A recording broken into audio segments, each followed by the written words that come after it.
wabarakatuh. Kembali lagi bersama saya Anjali Putri Maharani di Radio Pemuda Sarjana. Jadi kali ini aku akan kenalin kalian semua sama sahabat aku yang dia akan menceritakan sama kalian tentang perjalanan pendidikannya sampai sekarang. Oke. Nah, kali ini kita udah bersama sahabat aku yang aku bilang tadi. Perkenalin dirinya dong. Nama aku MTK Dela Putri, biasanya dipanggil Tika. Aku dari instansi Politeknik Transportasi Sungai Danau Penyeberangan Palembang. Ceritain dong kak, gimana perjalanan kakak selama mengikuti pendidikan dari awal sampai sekarang, apalagi di masa pandemi ini.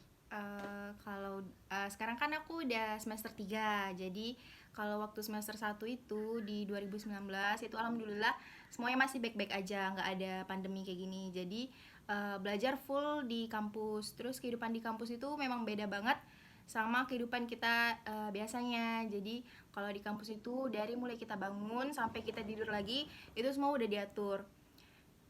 Terus juga dulunya tuh aku orangnya hidupnya tuh suka nggak teratur. Jadi waktu masuk kampus itu memang awalnya pasti kaget, tapi lama-lama terbiasa juga. Nah, masuk ke 2019, di awal tahun 2019 tiba-tiba dipulangin dan aku ngejalanin belajar di rumah ini itu dari 2019 bulan Maret sampai sehabis lebaran baru balik lagi ke kampus, dan September sampai sekarang belajar di rumah lagi gitu. Pengen tahu sih, menurut kakak enaknya di belajarnya itu di rumah atau belajarnya di kampus seperti biasa? Kalau menurut aku sih pasti ada enak nggak enaknya gitu. Kalau belajar di rumah tuh enaknya ya kita nggak jauh dari keluarga, pasti kita nggak kangen-kangen lagi kan.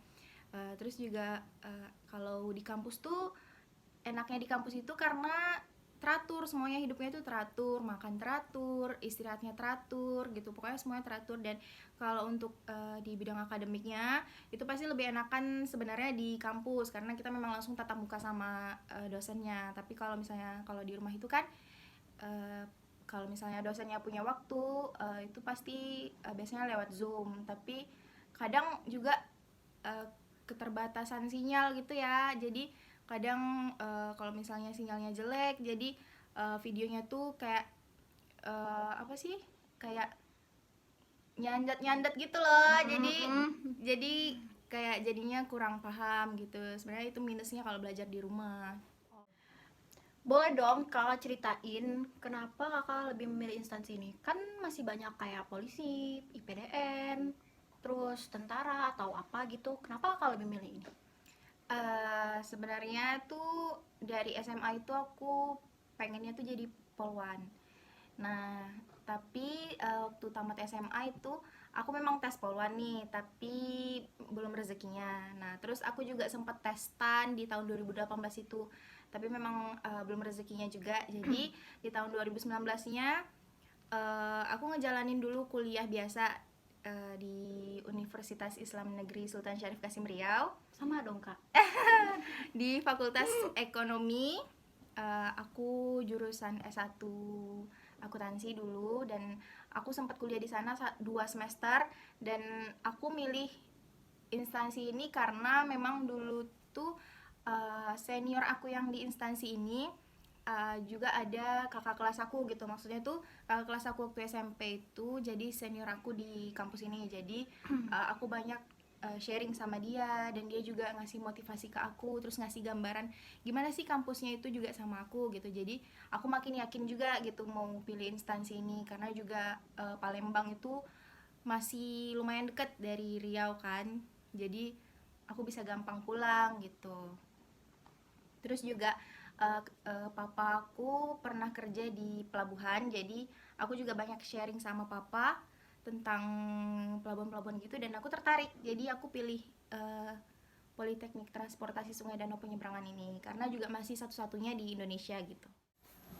Nah kakak kan pernah nih ngejalanin kuliah di UIN 2 semester ya? 2 semester. 2 semester di Vekon. Jadi tuh depan-depanan tuh sama fakultasnya aku. Jadi kami tuh kalau main tuh bisa dada-dadaan doang, tapi sekarang udah jauh. Jadi pengen tahu deh, enak nggak enakan mana kuliah di universitas biasa kayak aku atau yang kakak jalanin sekarang? Kalau misalnya ditanya ke aku lebih suka kuliah yang sekarang. Tapi tiap orang kan beda-beda ya. Kenapa aku bilang enakan yang sekarang? Karena aku tuh ya kayak yang aku bilang tadi, aku hidupnya tuh nggak teratur. Jadi Benar aku sih. pengen ngerubah hidup aku jadi biar lebih teratur lagi gitu. Dan alhamdulillah memang banyak banget pelajaran yang bisa aku ambil dari kampus ini. Jadi aku juga udah bisa ngerubah lifestyle aku gitu. Yang dulunya mungkin aku agak malas, nah sekarang karena udah tuntutan jadi udah nggak bisa lagi kayak gitu dan udah terbiasa juga walaupun aku di rumah gitu. Berarti kebiasaannya di kampus yang sekarang itu sampai ke rumah juga ke bawah gitu. Alhamdulillah masih ke bawah. Oh, Walaupun udah masih ke bawah. iya, walaupun udah Sedikit 3 lupa bulan ya. Agak sedikit malas ya, namanya itu udah faktor dari awal. Iya, manusiawi ya, Bu. Kok jadi rumpi, maaf. Nah, jadi sedikit informasi, kakak ini dulu di Universitas UIN Suska Riau, dia itu di Vekon pernah jadi dutanya Vekon nih orangnya. Duta Vekonsos 2018. Dulu apa sih, enak nggak sih jadi duta dulu tuh? eh ada enak sama nggak enaknya, soalnya enaknya tuh kita tuh jadi lebih banyak teman-teman gitu. Maksudnya lebih banyak dikenal orang dan kita juga mau ngapa-ngapain juga gampang gitu loh. Yes, Terus kalau nggak enaknya itu sebenarnya nggak enak, tapi ini jadi lebih ke gimana ya, karena kita tuh di situ dituntut buat bisa dicontoh gitu. iya bener, karena jadi duta ya. Gitu. Nah, jadi aku tuh dengar-dengar cerita orang, katanya kalau misalnya kedinasan itu kan kayak senioritasnya tuh tinggi banget gitu daripada kayak universitas kayak aku. Nah, boleh nggak sih sedikit atau sedikit banyak aja deh ya ceritain pengalaman sedihnya aja deh dulu ya. Pasti pengen tahu kan pengalaman sedihnya kakak selama menjalani pendidikan kakak tuh dari awal banget kakak tuh lulus nih langsung. Nah, gimana pengalaman sedih yang kakak rasain? Ngebahas tentang senioritas, sebenarnya senioritas itu tergantung sama tradisi-tradisi yang ada di sekolahnya masing-masing gitu ya. Kalau di kampus Palembang sendiri, alhamdulillah seniornya tuh baik-baik dan sangat amat membimbing juniornya gitu. Jadi mereka tuh nggak sama sekali nggak ngelepasin tanggung jawabnya sama kami gitu. Mereka tuh benar-benar ngajarin kami hal-hal yang baik, gimana cara jadi taruna yang sopan, yang punya etika bagus, sampai kami pulang ke daerah kami masing-masing, kami tuh dijulukin taruna Palembang tuh adalah taruna yang punya etika gitu. Jadi kalau menurut aku untuk senior-senior aku yang di kampus itu udah bagus banget gitu loh. Jadi nggak yang kayak diceritain orang kayak gitu. Jadi nggak perlu takut kalau mau masuk kedinasan itu, soalnya kekerasan itu udah sangat amat dilarang sekarang. Jadi udah jarang ada yang kayak gitu-gitu lagi. Kalau pengalaman sedihnya mungkin itu pas awal-awal aku masuk kali ya. Soalnya awal-awal masuk itu kami tuh dikumpulin dulu di Ciwidey Bandung. Di situ yang satu angkatan aku memang dikumpulin semua karena sekolah perhubungan ini kan banyak. Ada dari Matra Laut, Matra Udara, sama Matra Darat. Jadi semuanya itu dikumpulin untuk seangkatan aku. Dan di situ kami juga kayak apa ya, waktu itu kami tuh kayak diingetin sama orang tua gitu, ditambah sama lagu-lagu sedih. Nah, itu sih momen yang Jadi paling sedih ngebawa ya gitu. Itu momen yang paling sedih karena kangen rumah, kangen keluarga gitu. Itu dikunjungin sama orang tuanya tuh pas kapan?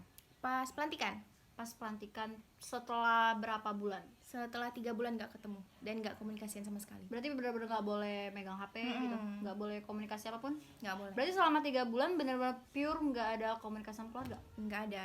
Cuman dulu tuh sama kakak daerah aku, kita tuh disuruh tulis surat. Ntar pas mereka IB atau izin bermalam, itu nanti mereka tuh fotoin suratnya dan kirimin ke orang tua kami. Jadi ya komunikasinya dari situ aja. Sempet sampai juga ya suratnya ke aku juga. Jadi sosok nggak tahu gitu, cuma kayak ya biar kalian tahu gitu. Jadi dia tuh kayak gimana ya, masa pendidikan tuh nangis terus. Tapi happy kok, happy juga karena nggak Pasti pernah dong. ngerasa kesepian karena kita tuh pergerakannya tuh selalu bareng gitu. Jadi pokoknya buat teman-teman kalau Tertata ya gitu iya, ya. tertata. Soalnya kalau kayak di universitas kayak aku itu ya udah gitu kan, kita ya kami aja gitu. Kalau kalian kan barengan ya gitu, semua memang bareng, apa-apa makan bareng, benar. mandi bareng nggak? Enggak ya, enggak. Jadwalnya Pernah. ya harus bareng gitu. Pernah nggak mandi Iya. bareng? Itu cukup orang dalam aja yang tahu. Orang dalam aja ya, sama-sama tahu aja itu sebenarnya. Jadi dari sepanjang cerita kita tadi pasti pada nungguin tips and triknya bisa lulus menjadi seperti kakak ini ya kan, apalagi buat adik-adik yang baru tamat SMA atau SMK. SMK bisa nggak sih? Ada beberapa jurusan yang bisa. Bisa. Berarti tergantung jurusan juga ya. Kalau SMA pasti boleh lah ya, IPS atau IPA. Untuk IPS itu jarang untuk sekolah perhubungan bukanya, Oh, tapi gitu. di Palembang ada kok buka untuk IPS satu jurusan aku, manajemen transportasi perairan daratan. Cuman jurusan itu aja yang buka untuk IPS. Untuk IPS gitu. Selebihnya Berarti, IPA. Oh, jadi tertentu juga ya jurusan-jurusan yang bisa diambil gitu. Kalau misal dari universitas kayak aku, Bisa umur yang penting batas umurnya itu 23 tahun. apapun jurusannya? Iya, bisa. Karena kan yang dipakai itu ijazah yang terakhir. Oh, ijazah terakhir. Oh, gitu. Nah, langsung aja deh kasih tips and triknya biar bisa lulus sekolah kedinasan. Ini berdasarkan pengalaman pribadi aku aja ya. Nah, jadi tuh pertama tuh pasti kita harus ada niat. Niat kita tuh harus niat yang baik gitu loh. Kalau aku pribadi kemarin niatinnya memang untuk orang tua dan keluarga aku gitu, karena aku pengen banget ngebanggain mereka gitu. Itu satu-satunya niat aku kemarin. Nah, setelah aku jalanin pasti tujuannya tuh bertambah gitu kan. Nah, terus tuh pokoknya kalau niatnya, menurut aku ya, kalau niatnya itu udah baik tuh pasti apapun langkah kita tuh pasti dimudahin sama Pasti Tuhan baik ya gitu. jalannya. Terus yang kedua itu jangan lupa untuk usaha semampu kita. Kalau aku tuh jujur ya, di 2018 aku memang sangat amat terobsesi sama yang namanya jadi polisi. Nah, di situ tuh aku memang nge-push banget diri aku buat bagus di akademik, di Samapta dan lain-lain. Itu banyak banget aku ikut-ikut les, aku ikut-ikut bimbingan fisik dan lain-lain. Tapi di situ aku lupa sama doa-doanya gitu. Jadi kurang seimbang gitu. Iya, Jadi di 2019 ini aku perbaikin semuanya. Aku berusaha buat seimbangin antara usaha sama doa-doa aku. Terus makanya aku bilang tadi usaha kita tuh semampunya, tapi tetap harus dipush juga gitu. Terus tuh juga ya kayak yang aku bilang tadi itu doa dari orang tua paling penting. Terus doa dari orang-orang yang tulus sama kita. Menurut aku kalau misalnya kita tes tuh nggak perlu kita terlalu mengumbar gitu ya, soalnya mungkin ada aja gitu orang yang kurang setuju atau gimana gitu. Jadi kalau kayak aku dulu ngasih taunya tuh ke orang-orang terdekat aku, kayak keluarga, sahabat, kayak gitu-gitu, yang benar-benar sama aku termasuk setiap tes tuh selalu minta doa sama Angel, sama Vina, sama keluarga aku kayak gitu. Jadi alhamdulillah selama tes tuh aku dilancarin gitu. Terus Doa itu sih ya paling penting dari keluarga ya kan. Mm-mm. Terus kalau misalnya tuh di aku ya, kalau aku boleh cerita, aku kenapa tidak memilih sekolah kedinasan. Bukannya aku tidak memilih, cuma kalau yang udah namanya masalah tinggi, aku balik badan aja deh. Karena aku tuh ya kayak gitulah ya, dari cara sekarang aja nih kepalanya lebih tinggian dia daripada aku dong. Jadi ada sedikit tambahan dari aku, mungkin ini bukan masuk ke tips ya, tapi lebih kayak aku pengen ngerubah mindset orang-orang. nggak perlu takut untuk masuk ke sekolah kedinasan atau ya yang berbasis ketarunaan kayak gitu-gitu tuh bener. nggak perlu takut, asal kita tuh memang udah baik aja gitu. Kita tuh yang penting ikutin arus aja gitu, kita ikutin alur, nggak usah yang melenceng kemana-mana, kita ikutin aja apapun itu perintahnya, apapun itu arahannya yang dari kampus itu ikutin aja, itu pasti kita aman gitu. Dan juga kekerasan itu udah sangat amat dikurangi gitu. Bahkan untuk aku sendiri, aku nggak merasa ada gitu. Jadi pokoknya jangan takut tentang itu. Jadi buat teman-teman atau adik-adik yang mau masuk ke sekolah kedinasan, lurusin aja niat kalian, jangan takut, pokoknya harus pede aja sih, harus pede tapi tetap rendah hati gitu. Ya harus rendah hati sih ya, kalau kayak niatnya tuh memang buat kayak cuman buat gaya-gayaan doang itu. Nah kayaknya sekian, sampai di sini aja deh kayaknya ya cerita kita. Oh ya, satu lagi buat teman-teman yang pengen tahu kegiatan ketarunaan di Poltek Trans SDP Palembang, teman-teman bisa cek di Instagramnya Poltek Trans SDP, nanti tulisin ya Poltek Trans SDP. Dicek terus dilihat-lihat, siapa tahu teman-teman jadi minat buat masuk ke sekolah Atau kedinasan. jodoh bisa jadi kayak gini. Oke, saya Anjali Putri Maharani. Saya Antika Dela Putri. Dadah.